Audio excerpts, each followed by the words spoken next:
जान की बाजी लगा करके जिसको तुम लेकर के आए, आज वो जान खा रही है कि आज भी जान है, ये बता दो बस। सुख का निमित्त जो उस दिन था, आज वो सुख का निमित्त है क्या? आज है? आज नहीं है। आज क्या है महाराज? आज तो बस जैसे भारत पाकिस्तान की बॉर्डर होती है ना, उसमें एडजस्टमेंट है। कैसा? रोज 2 बार फ्लैग मार्च हो जाएगी, सुबह एक परेड हो गई, शाम एक परेड हो गई, बाकी दिन भर ना हमको तुमसे मतलब ना तुमको हमसे मतलब। अब अतीत याद करो, अतीत याद करो तो सोचोगे, क्या सोचोगे? कभी इसके लिए कलेजा निकाल करके हाथ में लेकर के घूमने वाले आज अगर बोले कि चलो साथ में चलना है, तो क्या बोलते हैं? तुम ही हो, आओ, तुम्हारे साथ कहीं नहीं जाना हमको। फैक्शन जबरदस्त है, लेकिन एडजस्टमेंट भी बड़ा जबरदस्त है। घर के अंदर उनको ठौर नहीं, तुमको कोई और नहीं।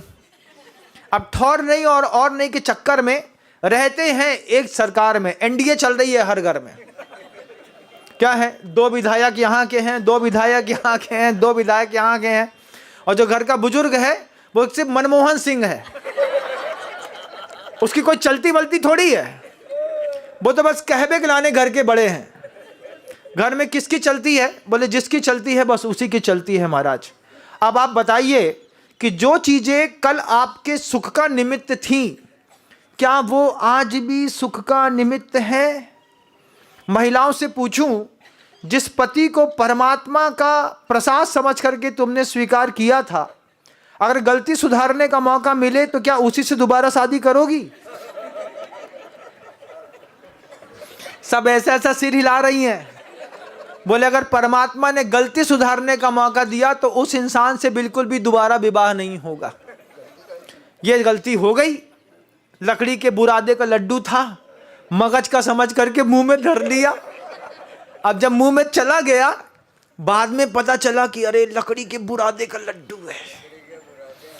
संसार की ऐसी स्थिति है, आप कहीं भी रहिए, आपके कोई भी सुख की स्थिति बनती हो, वो समय बदलता है, स्थान बदलता है, थोड़ा सा उपयोग बदलता है, और वही वस्तु दुख का निमित्त बन जाती है। अभी जर्सी लपेटे हूँ, उसमें मफलर डाले हो, स्वेटर पहने हो, इनर पहने हो, मॉन्टे कार्लो का डबल बेड का एक बढ़िया ब्लैंकेट होगा। मई में थोड़ा सा बताना कैसा लगता है? मई में कैसा लगता है महाराज? ऐसा लगता है कि छुए तो गर्मी है। कंबल को मई में छूने में गर्मी लगती है, लेकिन अभी बड़ा अच्छा लग रहा है। लेकिन जैसे ही थोड़ा समय बदलेगा, वैसे ही सुख का निमित्त सारे दुख के निमित्त बन जाएंगे। महाराज आचार्य, बड़े बड़े सिद्ध पुरुष, सर्वज्ञ परमेष्टि तीर्थंकर इस देशना को कितनी बार दे करके गए, जिसके लिए बचाने की कोशिश कर रहे। पेट में पाला, बड़ा किया, सोचते थे काम आएगा, वो किसी और के काम आ गया। वो किसी और को साथ में उठा करके अमेरिका चला गया। सत्यम कंपनी के काम आ गया तुम्हारा लड़का। सुबह 8:15 बजे कार्ड पंच करता है, रात को 9 बजे बाहर निकलता है।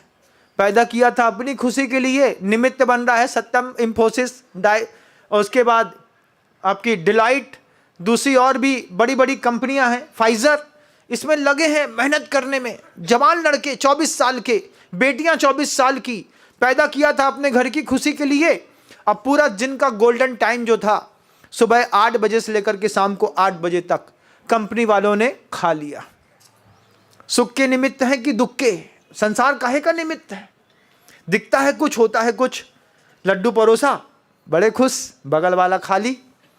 तुम हमको देखो तो लगे तुम्हारी दुकान खाली, हम कहे तुम्हारी दुकान भरी भी है तो लकड़ी के बुरादे के लड्डू से भरी है। तुम किसी भी सुख के पीछे भागोगे, लास्ट में रोते हुए धम्मम शरणम पब्बज्जामि जरूर कहोगे। केवली परिणतम धम्मम शरणम पब्बज्जामि जरूर कहोगे। किसी भी मांगलिक चीज को घर के अंदर लेकर के आ जाओ, उसके बाद भी कहोगे अरिहंत मंगल, सिद्ध मंगल, साहू मंगल, केवली परिणतो धम्मो मंगल। ये मुंह से क्यों निकलेगा? अंतिम समय में निकले, इससे पहले शुरुआत में समझो। धन्य है वो लोग जिनको छोटी उम्र में ज्ञान का दिया जला, ज्ञान का दिया जला करके समझने लगे जो मेरा है वो भी मेरा नहीं है, कहने को मेरा है। अगर आज कोई घर का मर जाए और सुबह मरे और शाम को उसकी उठावना हो तो क्या घर वाले भूखे रहते हैं? उपवास करते हैं? नहीं करते। वहीं पड़ी रहती है डेड बॉडी। सबसे पहले घर के लोग बोलते हैं देखो कक्का तो मर ही गए हैं, पहले जाकर के पूड़ी खा लो, फिर रोना पड़ेगा। यथार्थ क्या है दुनिया का एक बार देखो तो, जो दूसरों के साथ हो रहा है वो तुम्हारे साथ भी होगा। जैसे दूसरे का पति मरने पर हम कहते हैं चलो अच्छो निपटो, ऐसे जिस दिन आप निपटेंगे उस दिन आपकी पत्नी भी यही बोलेगी। किचकिच किचकिच करते करते पूरी जिंदगी के 40 साल बर्बाद कर दिए, मर गया मर गया, अब क्या करना? बोले 3 दिन ड्रामिकल मोड में चले जाओ। जैसे ऑटो मोड में गाड़ी चली जाती है, ऐसे ऑटो मोड में थोड़ा सा पजेसिव मार्किंग लेकर के आ जाओ। दीदी जी चले गए, हाँ रो लिया। अब फूफा आए तो फूफा जी जे चले गए, अब जे चले गए जे चले गए। रोना गाना कुछ है नहीं। रात को कमरे के अंदर जाएगी तो वो भी बढ़िया से बोलेगी एक आध सोन पापड़ी है क्या, खा लूँ थोड़ी सी। क्यों? दिन भर मेहनत करते करते रोने का ड्रामा 3 दिन, अधिकतम 13 दिन, उसके बाद सब नॉर्मल। अब हमने जीना सीख लिया है। जीना तो तुमने उसी वक्त सीख लिया था जब उसको मर गया था। संसार है बंधुओं, इस भ्रमित संसार में, इस भ्रम और पाखंड वाले संसार में अगर कोई सूर्य है तो उसका नाम श्रमण भगवान महावीर स्वामी है। उनकी जो दिव्य पवित्र मंगल देशना है, उस मंगल देशना से उद्भूत निश्चित शब्द हैं, उसमें एक शब्द अपने दिमाग में रखिए, ममत्वम बोत्सरामी। मैं ममता का त्याग करता हूं किसी भी अच्छी वस्तु के प्रति जिसमें 2 का आकर्षण है, वो मेरी नहीं है। ये साधुता है जीवन की। जय हिंद दोस्तों, अगर आपको मेरी वीडियो अच्छी लगती है तो प्लीज़ मेरे चैनल को लाइक शेयर सब्सक्राइब करिए और इसी तरह से अपना प्यार देते रहिए। धन्यवाद।